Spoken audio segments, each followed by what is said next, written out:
ಯೇಸುಕ್ರಿಸ್ತನ ಪರಿಶುದ್ಧವಾದ ನಾಮಕ್ಕೆ ಸ್ತೋತ್ರವಾಗಲಿ.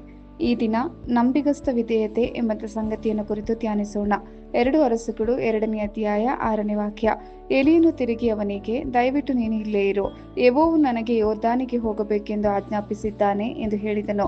ಆಗ ಅವನು, ಯೆಹೋವನಾಣೆ, ನಿನ್ನ ಜೀವದಾಣೆ, ನಾನು ನಿನ್ನನ್ನು ಬಿಟ್ಟು ಹೋಗುವುದಿಲ್ಲ ಎಂದು ಉತ್ತರ ಕೊಟ್ಟನು. ಆದುದರಿಂದ ಇಬ್ಬರು ಹೊರಟು ಯೊರ್ದಾನ್ ಹೊಳೆಯ ದಡಕ್ಕೆ ಬಂದರು. 3ನೇ ಬಾರಿಗೆ ಎಲೀಷನು ತನ್ನ ಅಚಲ ನಿಷ್ಠೆಯನ್ನು ಘೋಷಿಸುತ್ತಾ, ಯೆಹೋವನಾಣೆ, ನಿನ್ನ ಜೀವದಾಣೆ, ನಾನು ನಿನ್ನನ್ನು ಬಿಟ್ಟು ಹೋಗುವುದಿಲ್ಲ ಎಂದು ಪ್ರಮಾಣ ಮಾಡಿದನು. ಇದರ ಪರಿಣಾಮವಾಗಿ ಇಬ್ಬರು ಪ್ರವಾದಿಗಳು ಒಟ್ಟಿಗೆ ಮುಂದುವರಿಯುತ್ತಾರೆ. ಎಲೀಷನ ನಿರಂತರತೆಯು ಕೊನೆಯವರೆಗೂ ತನ್ನ ಯಜಮಾನನೊಂದಿಗೆ ಇರಲು ಅವನ ವಿಧೇಯತೆಯನ್ನು ಪ್ರದರ್ಶಿಸುತ್ತದೆ. ನಂಬಿಗಸ್ತ ವಿಧೇಯತೆ. ಎಲೀಯನನ್ನು ಬಿಡಲು ಎಲೀಷನ ನಿರಾಕರಣೆಯು ದೇವರ ಕರೆಗೆ ಮತ್ತು ಆತನು ನಮ್ಮ ಜೀವನದಲ್ಲಿ ಆತ್ಮಿಕ ಮಾರ್ಗದರ್ಶಕರಾಗಿ ಇರಿಸುವವರಿಗೆ ಅಚಲ ವಿಧೇಯತೆಯ ಮಹತ್ವವನ್ನು ಪ್ರದರ್ಶಿಸುತ್ತದೆ. ಆತ್ಮಿಕ ಪರಿಶ್ರಮ. ಯೊರ್ದಾನ್ ಹೊಳೆಯ ಕಡೆಗಿನ ಪ್ರಯಾಣವು ನಮ್ಮ ಆತ್ಮಿಕ ನಡಿಗೆಯಲ್ಲಿ ಅಗತ್ಯವಿರುವ ಪರಿಶ್ರಮವನ್ನು ಸೂಚಿಸುತ್ತದೆ. ಮಾರ್ಗವು ಅನಿಶ್ಚಿತ ಅಥವಾ ಸವಾಲಿನದ್ದಾಗಿದ್ದರೂ ಸಹ. ಆಮೆನ್. ದೈವಿಕ ಪರಿವರ್ತನೆ. ಎಲೀಯನ ಸೇವೆಯು ಎಲೀಷನಿಗೆ ಪರಿವರ್ತನೆಯಾಗಲಿರುವಂತೆಯೇ ದೇವರು ಆಗಾಗ್ಗೆ ಹೊಸ ಪಾತ್ರಗಳು ಮತ್ತು ಜವಾಬ್ದಾರಿಗಳಿಗೆ ನಮ್ಮನ್ನು ಸಿದ್ಧಪಡಿಸುತ್ತಾನೆ.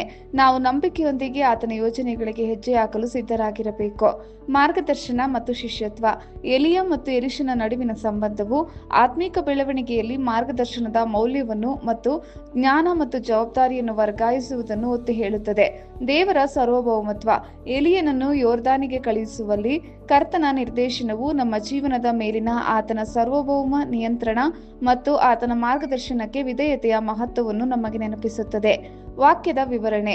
ಎಲೀಯನು ತಿರುಗಿ ಅವನಿಗೆ, ದಯವಿಟ್ಟು ನೀನು ಇಲ್ಲೇ ಇರು, ಯೆಹೋವನು ನನ್ನನ್ನು ಯೊರ್ದಾನಿಗೆ ಹೋಗಬೇಕೆಂದು ಆಜ್ಞಾಪಿಸಿದ್ದಾನೆ ಎಂದು ಹೇಳಿದನು. ಇಸ್ರಾಯೇಲಿನಲ್ಲಿ ಪ್ರಮುಖ ಪ್ರವಾದಿಯಾದ ಎಲೀಯನು ತನ್ನ ಭೂಲೋಕದ ಸೇವೆಯ ಅಂತ್ಯವನ್ನು ಸಮೀಪಿಸುತ್ತಿದ್ದಾನೆ. ಎಲೀಷನು ಹಿಂದೆಯೇ ಇರಬೇಕೆಂದು ಅವನು ಮಾಡಿದ ವಿನಂತಿಯು ಎಲೀಷನ ವಿಧೇಯತೆಯ ಮತ್ತು ನಂಬಿಗಸ್ತಿಕೆಯ ಪರೀಕ್ಷೆಯಾಗಿದೆ. ಯೊರ್ದಾನ್ ಹೊಳೆ ಗಮನಾರ್ಹವಾದ ಐತಿಹಾಸಿಕ ಮತ್ತು ಆತ್ಮಿಕ ಪ್ರಾಮುಖ್ಯತೆಯನ್ನು ಹೊಂದಿದೆ.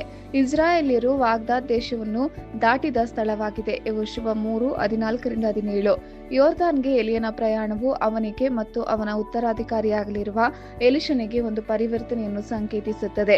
ಎಲೀಯನ ನಿರ್ಗಮನ ಸನ್ನಿಹಿತವಾಗಿರುವುದರಿಂದ ಎಲೀಯನಿಗೆ ಕರ್ತನ ನಿರ್ದೇಶನವು ಘಟನೆಗಳ ದೈವಿಕ ಸಂಯೋಜನೆಯನ್ನು ಒತ್ತಿ ಹೇಳುತ್ತದೆ. ಆದರೆ ಎಲೀಷನು, ಯೆಹೋವನ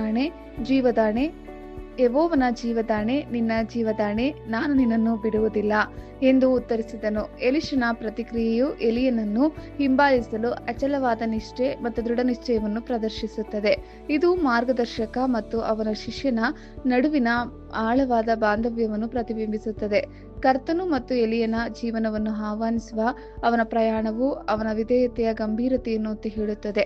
ಇದು ನವೋಮಿಗೆ ರೂತಳು ನೀಡಿದ ಘೋಷಣೆಯನ್ನು ಪ್ರತಿಬಿಂಬಿಸುತ್ತದೆ. ರೂತಳು 1:16-17 ವಾಕ್ಯ. ಇದು ನಂಬಿಕೆ ಮತ್ತು ಭಕ್ತಿಯ ವಿಷಯಗಳನ್ನು ಎತ್ತಿ ತೋರಿಸುತ್ತದೆ. ಕೊನೆಯವರೆಗೂ ಎಲೀಯನೊಂದಿಗೆ ಇರಲು ಎಲೀಷನ ಒತ್ತಾಯವು ಎಲಿಯ ಪ್ರವಾದಿಯ ನಿಲುವಂಗಿಯನ್ನು ಆನುವಂಶಿಕವಾಗಿ ಪಡೆಯಲು ಅವನ ಸಿದ್ಧತೆಯನ್ನು ಸೂಚಿಸುತ್ತದೆ. ಇದು ಆತ್ಮಿಕ ಅಧಿಕಾರದ ವರ್ಗಾವಣೆಯ ಮುನ್ಸೂಚನೆಯಾಗಿದೆ. ಆದುದರಿಂದ ಇಬ್ಬರು ಹೊರಟು ಯೊರ್ದಾನ್ ಹೊಳೆಯ ದಡಕ್ಕೆ ಬಂದರು. ಅವರ ಪ್ರಯಾಣದ ಮುಂದುವರಿಕೆಯು ಎಲೀಯನ ಉತ್ತರಾಧಿಕಾರಿಯಾಗಿ ಎಲೀಷನು ತನ್ನ ಪಾತ್ರವನ್ನು ಸ್ವೀಕರಿಸುವುದನ್ನು ಸೂಚಿಸುತ್ತದೆ. ಈ ಕ್ಷಣವು ನಿರ್ಣಾಯಕವಾಗಿದೆ, ಯಾಕೆಂದರೆ ಇದು ಎಲೀಯನ ಆರೋಹಣ ಮತ್ತು ಎಲೀಯನ ಆತ್ಮದ 2 ಭಾಗದೊಂದಿಗೆ ಎಲೀಷನ ಸಬಲೀಕರಣಕ್ಕೆ ಕಾರಣವಾಗುತ್ತದೆ. 2 ಅರಸುಗಳು 2:9-10.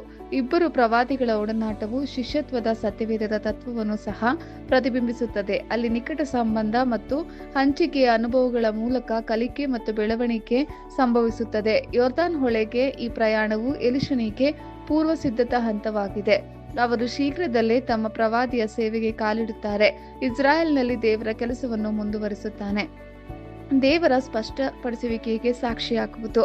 2 ಅರಸುಗಳು 2ನೇ ಅಧ್ಯಾಯ 7ನೇ ವಾಕ್ಯ.